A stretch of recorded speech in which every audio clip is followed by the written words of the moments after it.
സന്ദീപ് വാര്യർ എന്ന് പറയുന്ന RSSൻ്റെ BJPയുടെ സമുന്നത നേതാവ് തികഞ്ഞ വർഗീയ പ്രചാരവേല RSSൻ്റെ ഭാഗമായിട്ട് സംഘടിപ്പിക്കുന്ന ഒരാൾ ഇപ്പോഴ് കോൺഗ്രസിലേക്ക് വന്നു ചേർന്നിരിക്കുകയാണ്. അദ്ദേഹത്തിൻ്റെ RSS ബന്ധം ഉപേക്ഷിച്ചു എന്ന് ഇന്നേ വരെ പറഞ്ഞിട്ടില്ല. BJPയുമായിട്ട് ബന്ധം ഉപേക്ഷിച്ചു എന്ന് മാത്രമേ പറഞ്ഞിട്ടുള്ളൂ.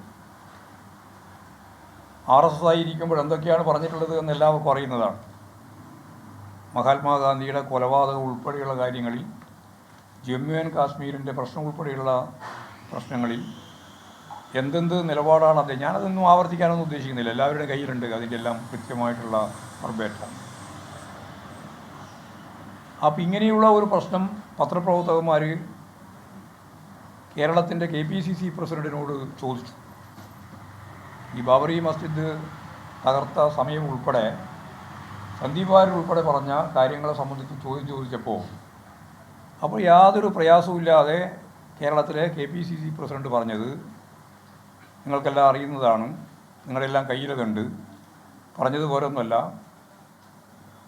അത് ജാമുവാൻ കാലത്ത് ഉള്ള രാഷ്ട്രീയമാണ് ഇപ്പോൾ പറയുന്നത്, നിങ്ങൾക്കൊന്നും വേറെ പണിയില്ല എന്നാണ്. ജാമ്പുവാൻ്റെ കാലത്തുള്ള രാഷ്ട്രീയമാണ് നിങ്ങളിപ്പോൾ പറയുന്നത്, നിങ്ങൾക്ക് വേറെ പണിയൊന്നുമില്ലേ എന്ന് ചോദിച്ചിട്ട് പത്രസമ്മേളനം ഇറങ്ങി പോവുകയാണ് യഥാർത്ഥത്തിൽ സുധാകരൻ ചെയ്തത്. ഒരൊറ്റ മാധ്യമവും ചർച്ച ചെയ്തില്ലല്ലോ. ഞങ്ങളാ മറ്റേ ഇമാതിരി വർത്തമാനം പറഞ്ഞതിൽ എന്തായിരിക്കും സംഭവം? ജാമ്പുവാൻ കാലത്തെ രാഷ്ട്രീയമാണ് ബാബറി മസ്ജിദ് പോലെ മതനിരപേക്ഷ ഉള്ളടക്കത്തെ അംഗീകരിക്കുന്ന ഒരു രാജ്യത്തിൻ്റെ അകത്ത് നൂറ്റാണ്ടുകളായിട്ടുണ്ടായിരുന്ന ഒരു പള്ളി തകർത്തതുമായിട്ട് ബന്ധപ്പെട്ട കാര്യം എന്ന് പറഞ്ഞിട്ട് എത്ര ആക്ഷേപങ്ങളും അധിക്ഷേപങ്ങളും ഉണ്ടാകുമായിരുന്നു കേരളത്തിലങ്ങോളം ഇങ്ങോളം. എന്തേ ഒരക്ഷരം നിങ്ങളാരും അറിയാതിരുന്നത്? ഇതൊരു ഭാഗം. വേറൊരു ഭാഗം, വളരെ പ്രധാനപ്പെട്ട ഒരു തിരഞ്ഞെടുപ്പ് നടക്കുകയാണ്. ഈ തിരഞ്ഞെടുപ്പ് നടക്കുമ്പോൾ ചില മാധ്യമങ്ങൾ, പേര് ഞാനിപ്പോൾ പറയുന്നില്ല, വേണമെങ്കിൽ പിന്നീട് പറയാം, ശരിക്ക് പെയ്ഡ് ന്യൂസാണ്, പണം വാങ്ങി വാർത്ത കൊടുക്കുന്ന രീതി.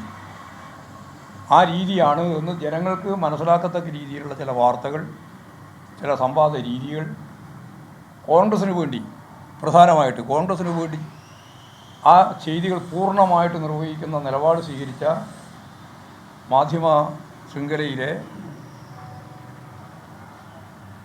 ചാനൽ ഉൾപ്പെടെയുള്ള മാധ്യമ ശൃംഖല, അതിൻ്റെ ഭാഗമായിട്ടുള്ള ഈ വിഭാഗം യഥാർത്ഥത്തിൽ പെയ്ഡ് പണം വാങ്ങി വാർത്ത സൃഷ്ടിച്ച് ഇടതുപക്ഷത്തിനെതിരായി കോൺഗ്രസിന് അനുകൂലമായി രാഷ്ട്രീയം നിർമ്മിക്കുകയാണ്, ആശയം നിർമ്മിക്കുകയാണ് ചെയ്യുന്നത്. അത് ഏതെങ്കിലും ഒന്ന് മാത്രമാണ് ഞാൻ പറയുന്നില്ല, ചിലത് ഞങ്ങളുടെ മുമ്പ് തന്നെ കൃത്യമായിട്ടുള്ള വിവരങ്ങൾ ലഭിച്ചിട്ടുണ്ട്. അപ്പോൾ ഇതൊക്കെ കാണിക്കുന്നത് ഒരു പുതിയ സംസ്കാരം രൂപപ്പെടുത്തുകയാണ്.